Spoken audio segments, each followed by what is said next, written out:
दोस्तों, एक बार फिर मैं आपके लिए लाया हूँ बहुत ही मजेदार जादुई कहानी।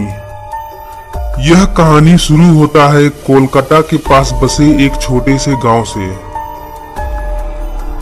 वह एक बहुत ही सुंदर गांव था और नदी किनारे बसा हुआ था।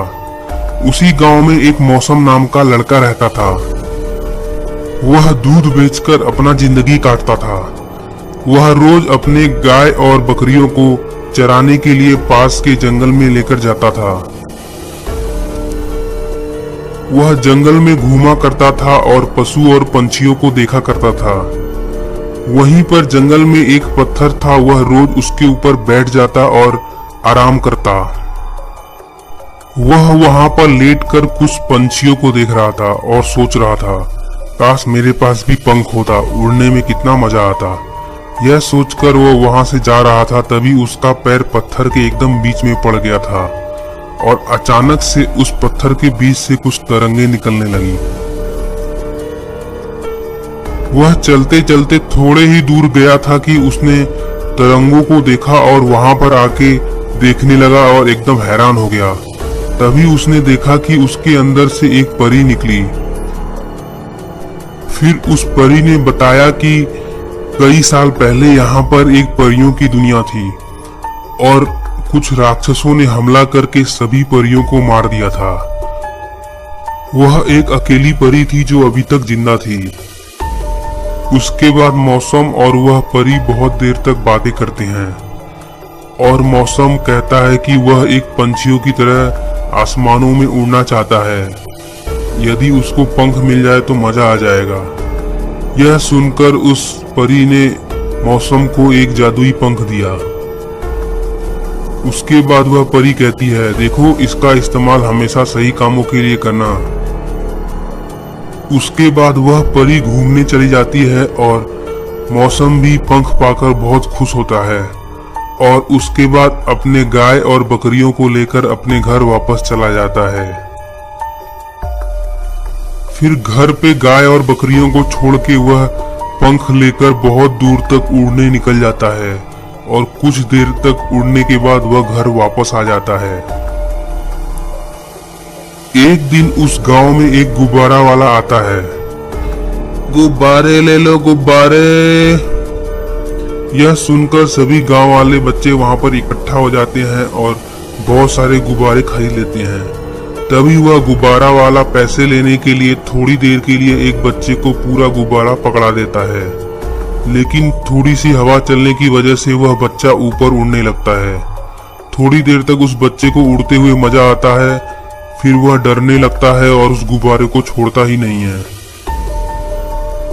बाकी बच्चे उसको बचाने के लिए उसका पैर पकड़ लेते हैं और उसको कहते हैं गुब्बारे को छोड़ने के लिए, लेकिन वह छोड़ता ही नहीं है डर के मारे और सीधे उड़ते हुए नदी के ऊपर चला जाता है। तभी उसको मौसम देखता है और उड़ते हुए वहां पर जाता है और उस बच्चे की जान बचा लेता है। एक दिन उस गांव में एक बूढ़े अंकल स्कूटर चलाते हुए अपने घर वापस जा रहे थे और उसी दिन मौसम भी कुछ सब्जियां खरीदने रेलवे पटरी के पास वाले दुकान के पास जा रहा था। वह बूढ़े अंकल जैसे ही रेलवे क्रॉस कर रहे थे वैसे ही उनका एक्सीडेंट हो जाता है और उसी समय दोनों तरफ से रेलवे का फाटक भी बंद हो जाता है। तभी मौसम जल्दी से अपने जेब से वह जादुई पंख निकालता है और उन अंकल की जान बचा लेता है। इस तरह उनका एक्सीडेंट होते होते बच जाता है। उसी गांव में एक रंगा नाम का आदमी रहता था और वह बहुत ही बदमाश था। उसको भी इस पंख के बारे में पता चला और वह सीधे मौसम के पास आया और पंख के बारे में उसको पूछने लगा, यह जादुई पंख तुमको कहां से मिला? उसके बाद मौसम ने सारी कहानी रंगा को भी सुनाया। फिर रंगा को लालच आया और वह सीधे दूसरों की गाय और बकरी चोरी करके चराने निकल गया और झूठ झूठ बोल के उस परी से अपने लिए एक पंख मांग लिया। उसको भी परी ने एक पंख दिया। उसके बाद वह खुशी खुशी उड़ते हुए उस पंख से चोरियां करना शुरू कर दिया। पहले तो उसने एक जीप चोरी किया, उसके बाद उसने छुपकर एक पूरे एटीएम को ही उठाकर जंगल में ले गया और पूरे पैसे निकालकर वापस उस एटीएम को लाकर उसी जगह पर रख दिया। वह एक कंस्ट्रक्शन का काम करता था और वह घर बनाने का ठेका लेता था। देखो, तुम चिंता मत करो, सारा घर कुछ ही महीनों में बन के तैयार हो जाएगा। उसके बाद वह छुप कर देखता, जो भी आदमी अपने घर से कुछ दिनों के लिए बाहर चला जाता, वह रात में उनका घर जादुई पंख की मदद से चोरी कर लेता। इस तरह उसने धीरे धीरे बहुत सारे घरों की चोरी की। रात को छुपकर वह बहुत सारे घरों की चोरी कर लिया करता था। इस तरह कुछ दिन बाद उसने बहुत सारे घरों को वहां पर लाके रख दिया। इस तरह उसको घरों का बनाने का खर्चा नहीं लगा। घरों के गायब होने से पूरे गांव वाले परेशान थे और वह मौसम के पास आकर घरों की चोरी होने की बात बताने लगे। फिर यह बात मौसम ने जाके उस परी को भी बताया। उसके बाद परी ने अपने जादुई शीशे में देखा। शीशे में देखने के बाद परी और मौसम को पूरी बात समझ में आ गई। उसके बाद जब रंगा एक घर चोरी करके वापस आ रहा था, तभी परी अपने जादू से पंख और उस घर को गायब कर देती है। इस तरह रंगा पानी में गिर जाता है और किसी तरह तैरते तैरते किनारे पर आता है। रंगा ने जितनी भी चीजों की चोरी की थी वह वापस अपने जगह चला जाता है और उसको बहुत नुकसान होता है। इस तरह उसके हाथ से घर बनाने का कॉन्ट्रैक्ट भी चला जाता है। जादुई कंकाल, जलपरी और जादूगरनी की कहानी। यह कहानी शुरू होती है सुंदरपुर नाम के गांव से। उस गांव में चारों ओर हरियाली थी और वह गांव एक जंगल और एक नदी के पास था। वह जंगल बहुत ही घना था। वहां पर चारों ओर बड़े बड़े पेड़ थे। उस जंगल के बीच में बहुत दूर एक छोटा सा दुनिया बसा हुआ था, जहां पर छोटे छोटे इंसान रहा करते थे। वहीं पर एक जादूगरनी रहा करती थी। वह छोटा मोटा जादू किया करती थी। वह रोज कोई ना कोई सामान चोरी करके अपना जिंदगी काटती थी। वह बड़े इंसानों के दुनिया में जाकर वहां पर कोई भी काम की चीज मिल जाती, उसको चोरी कर लेती। इस तरह काफी दिन बीत गया और वह रोज चोरी करके अपना जिंदगी काटती थी। लेकिन एक दिन वह कुछ सोना चोरी करके जंगल के पास से जा रही थी।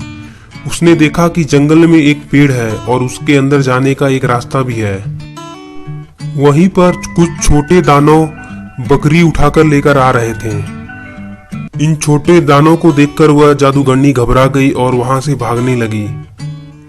लेकिन वह छोटे दानव अपना बकरी छोड़ के इस जादूगरनी के पीछे पड़ गए। जादूगरनी काफी देर तक भागती रही, लेकिन कुछ देर बाद उन दानों ने उसको पकड़ लिया। फिर वह जादूगरनी पीछे जाकर उन दानों पे हमला कर देती है और वह चारों दानव मर जाते हैं। उसके बाद वह जादूगरनी उस पेड़ के पास बने रास्ते के अंदर जाने लगती है। उसके अंदर जाके जादूगरनी देखती है कि चारों ओर छोटे इंसानों के कंकाल हैं। उसको लगता है कि जरूर उस दानव ने इन सभी को अपना शिकार बनाया होगा। फिर वह जादूगरनी अपने शक्ति से सारे कंकालों को जगाने लगती है। कुछ देर बाद सभी कंकाल जग जाते हैं और वह जादूगरनी सबको अपना गुलाम बना लेती है। उसके बाद वह जादूगरनी उन सभी कंकालों को लेकर बाहरी दुनिया में आ जाती है और उनको अपने चोरी के काम के लिए इस्तेमाल करने की सोचती है।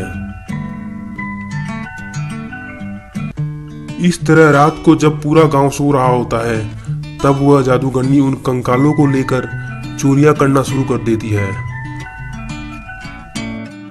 गांव में पहले बहुत छोटी छोटी चोरियां हुआ करती थी, लेकिन इस बार तो बहुत बड़ी चोरी हुई। उसी गांव में एक टिंकू नाम का आदमी रहता था।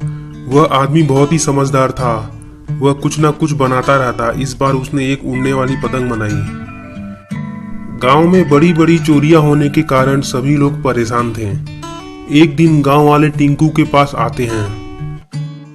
एक आदमी बोला, भाई टिंकू, गांव में तो बहुत चोरियां हो रही हैं। पता नहीं कौन कर रहा है ये चोरियां। पहले तो छोटा मोटा चोरी हुआ करता था, पर मेरा बहुत सारा सामान खो गया है अब। तभी टिंकू बोला, सही कह रहे हो तुम, मेरा भी बहुत सारा सामान खो गया है। पता नहीं कौन कर रहा है ये चोरियां, कुछ करना पड़ेगा।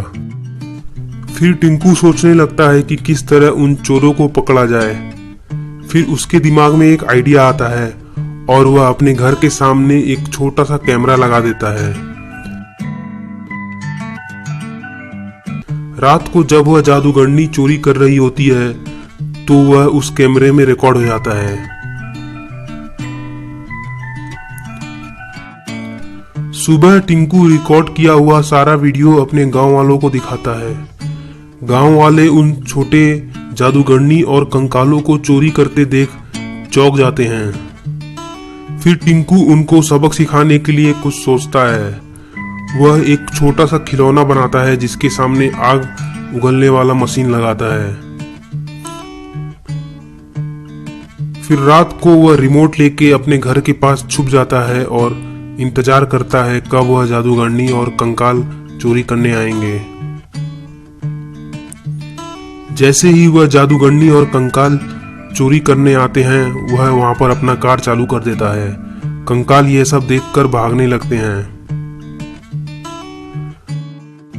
टिंकू खिलौने कार से उन कंकालों और जादूगरनी का पीछा करने लगता है। कुछ देर बाद उसमें से आग निकलता है और सभी कंकाल इधर उधर गिर जाते हैं। जादूगरनी भी भागने लगती है।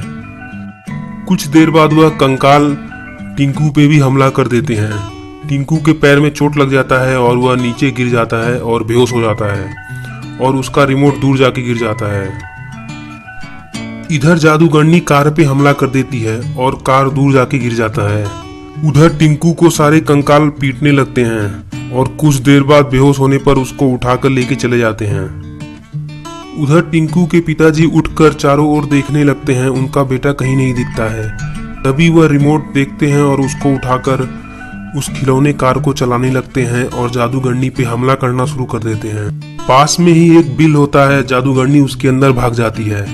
तभी वह खिलौना कार उसके अंदर आग लगा देता है और जादूगरनी उसके अंदर मर जाती है और सारे कंकालों को मारने लगती है, लेकिन कंकालों को कोई असर होता ही नहीं है।